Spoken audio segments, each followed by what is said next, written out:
If you've been shopping for a three-row SUV lately, you've probably noticed something weird. People aren't just considering the Hyundai Santa Fe anymore, they're obsessing over it. You see it in parking lots, you hear it in conversations, you feel it in the way shoppers suddenly stop comparing just the usual suspects and start asking one specific question. What is it about this Santa Fe that has everyone talking? Because this isn't the kind of attention you get from a minor refresh or a new screen size. This is the kind of attention you get when a brand finally builds an SUV that seems to understand modern buyers better than most of its rivals do. And the reason it's catching fire is simple. The Santa Fe is doing what so many SUVs stopped doing. It's not trying to be a luxury car on stilts. It's not trying to be a sports SUV. It's not trying to be a rolling iPad. It's trying to be the SUV you actually live with, every day, while still feeling like something special. The kind of vehicle that makes you think, wait, why does this feel so thought through compared to everything else I've driven? In this video, I'm going to break down exactly why the Santa Fe has become one of the most talked about SUVs right now. What it does differently, what's under the hood, what the trims really mean, what you should know before buying, and the specific details that matter if you care about real-world performance, practicality, and long-term ownership. And don't worry, this isn't hype. We're going into the parts most reviews rush past. The engine choices, the transmissions, towing, cargo, the tech that actually helps, and the small design decisions that become a big deal after you've lived with it for 6 months. If you want more real, no-fluff breakdowns like this, subscribe to the channel because this is Royer Motors.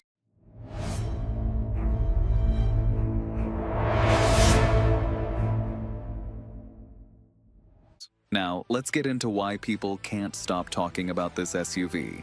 The first reason is the most obvious one, and also the one people underestimate. Presence. In a world where midsize SUVs have started to look like the same melted bar of soap in different uniforms, the Santa Fe shows up with a bold, squared-off, confident shape that feels intentional. That matters more than people admit, because you don't just buy an SUV for specs. You buy it because you're going to see it every day, you're going to walk up to it in a crowded lot, and you're going to live inside it. The Santa Fe doesn't look like it's apologizing for being an SUV. It looks like it was designed to be used. Family trips, errands, hauling gear, moving furniture, weekend escapes. And that design isn't just about style. Those proportions translate into what you feel inside. Space that's more usable, lines that are cleaner, and cargo that's shaped like cargo should be. But here's where the Santa Fe separates itself from the cool-looking SUVs that disappoint in real life. It backs up the design with real functionality. Let's talk space, because this is where people start to understand why it's getting attention. You've got three-row flexibility, and the Santa Fe leans into the reality that most buyers don't always carry 7 people. But they love having the option, and the cargo numbers tell the story. Behind the third row, you're looking at about 14.6 cubic feet, which is enough for groceries, backpacks, or daily life. Fold the third row and you jump to around 40.5 cubic feet, and with everything down, you're pushing close to 79.6 cubic feet of maximum cargo space. That's the kind of space that turns an SUV into a tool, because now you're not playing Tetris every time you load up. You're just living. And that last number, nearly 80 cubic feet, is the difference between we can make it work and we're comfortable. It's also why families and road trippers are suddenly paying attention. You can bring people and stuff without turning the cabin into chaos. Now, let's get to the thing most shoppers actually care about once the novelty wears off, the powertrain. Because a great-looking SUV with a mediocre drivetrain becomes a regret fast, and the Santa Fe doesn't play that game. You essentially have 2 directions, turbo gas or hybrid. On the gas side, the Santa Fe uses a 2.5-liter turbocharged inline-4, and this engine is not shy. We're talking 277 horsepower and 301 lb-ft of torque. Numbers that matter because torque is what you feel when you merge, pass, climb, and carry weight. It's also why people describe the Santa Fe as feeling stronger than they expected for a 4-cylinder. And here's a huge detail that matters for everyday driving. For this model year, Hyundai moved away from the 8-speed dual-clutch setup used previously in certain models and switched to an 8-speed torquey converter automatic for the non-hybrid turbo Santa Fe.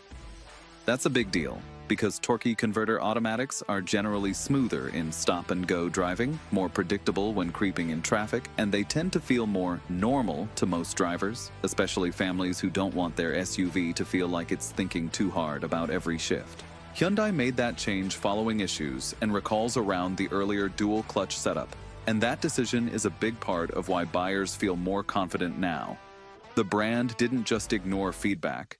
It adjusted the mechanical core of the vehicle to improve the day-to-day experience. And if you're thinking, okay, but what about fuel economy and smarter power?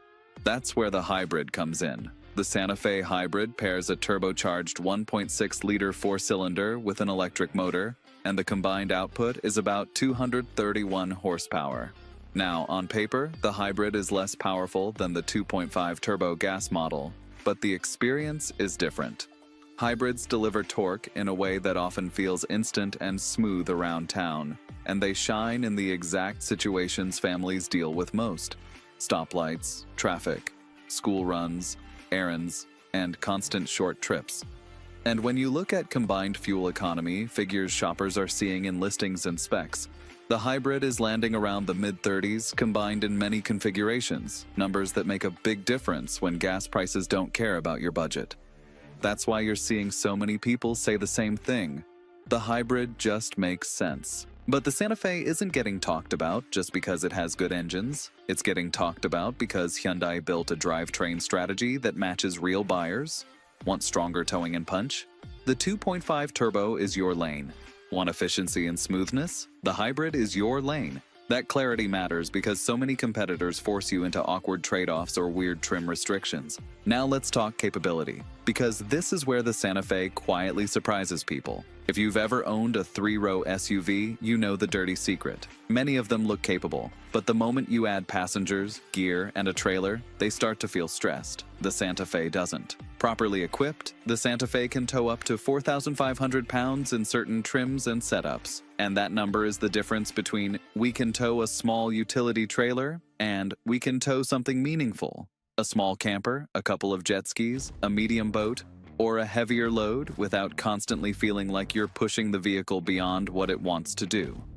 That's also why one trim, in particular, has become a magnet for attention: the XRT. The XRT is basically Hyundai acknowledging something buyers have been screaming for.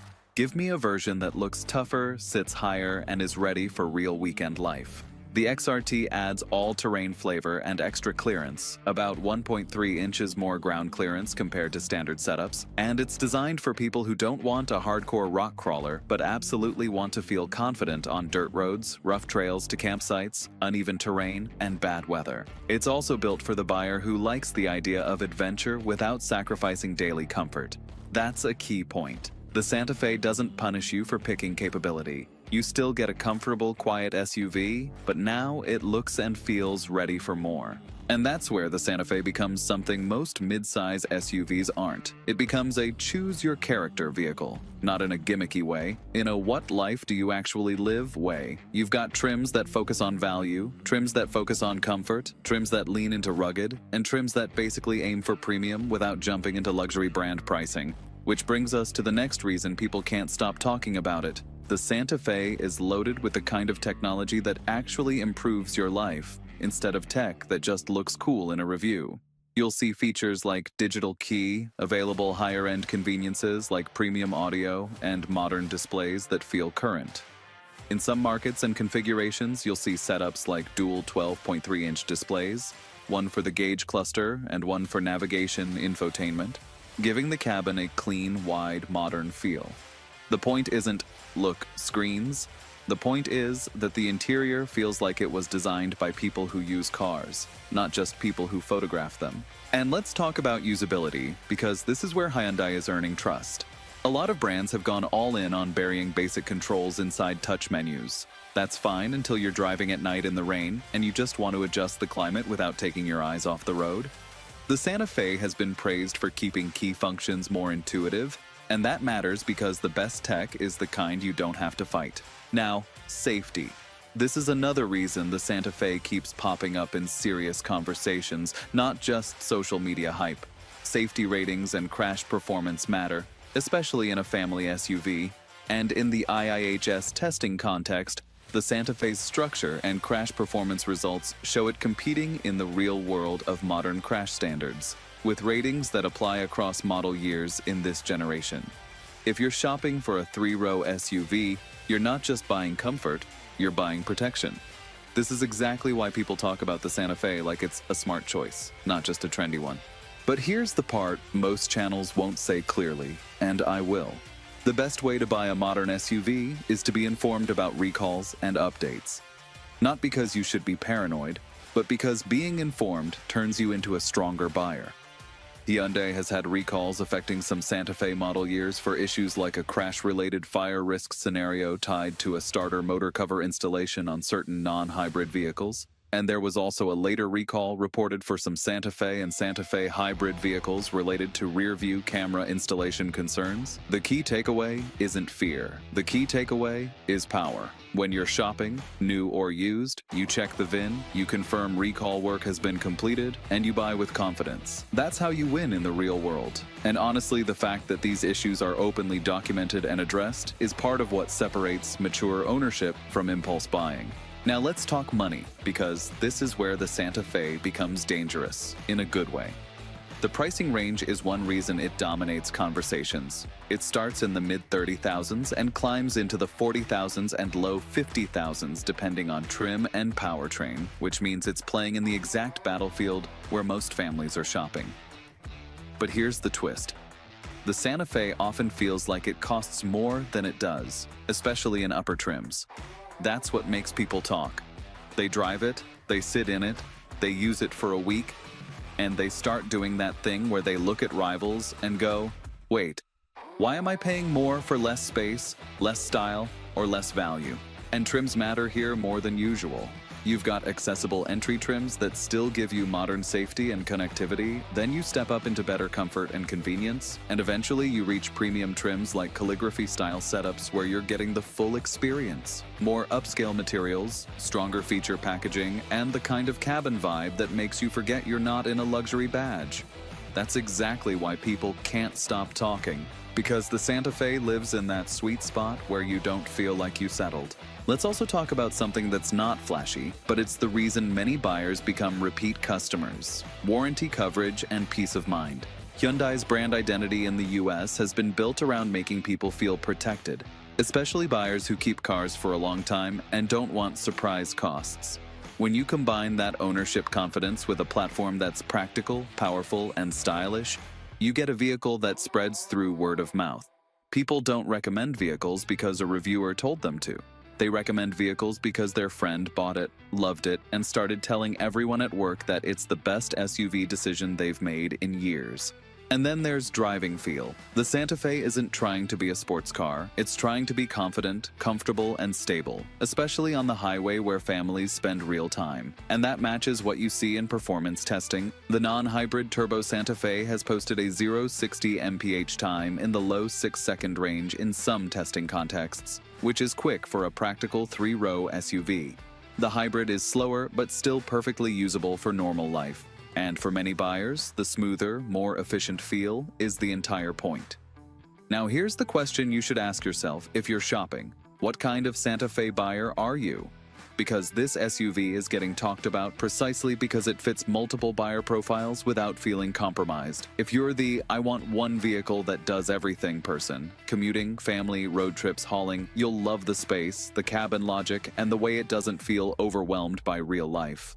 If you're the "I refuse to drive something boring" person, you want an SUV with a presence, you'll love the design and the way it stands out without being weird. If you're the "I care about the mechanical stuff" person, engine, torque, transmission, towing, the 2.5 turbo with the 8-speed automatic gives you real strength and a more traditional feel that many owners trust. If you're the "I want smart efficiency without sacrificing usefulness" person, the hybrid gives you a balanced, modern powertrain that's built for daily reality. And if you're the weekend escape person, someone who wants the rugged look, higher stance, and more trail-ready vibe, the XRT exists for you. And it's not just appearance, extra clearance, towing potential, and that all-terrain attitude changes how the vehicle fits your lifestyle. That's why people can't stop talking about the Santa Fe. It isn't just one good idea. It's a stack of good ideas that finally landed in the same SUV at the same time. So if you're looking at this vehicle, here's the smart way to approach it. First, decide whether you want turbo gas power or hybrid efficiency, because that determines the personality of the SUV more than people realize. Second, be honest about towing and cargo needs, because if you actually tow or you actually load the vehicle heavily, you want the setup that matches your life. Third, choose the trim based on what you'll use, not what looks impressive. Things like a premium sound system or a bigger display feel great, but the features that matter most are the ones you touch every day. Seating comfort, visibility, storage, charging, and driver assistance that reduces fatigue. And last, do the adult step most people skip. Check for open recalls, confirm fixes, and buy informed. Not anxious, informed. Because when you do that, the Santa Fe becomes what it was designed to be. A modern, practical, confident SUV that feels like it's on your side. That's the real reason it's everywhere right now. It's not just a new model, it's a signal that Hyundai understands what SUV buyers actually want in this era. Bold design, real space, real torque, real value, and fewer compromises. And if you've driven one, or you're shopping it right now, tell me what trim you're leaning toward, because the comments on this SUV are just as interesting as the SUV itself.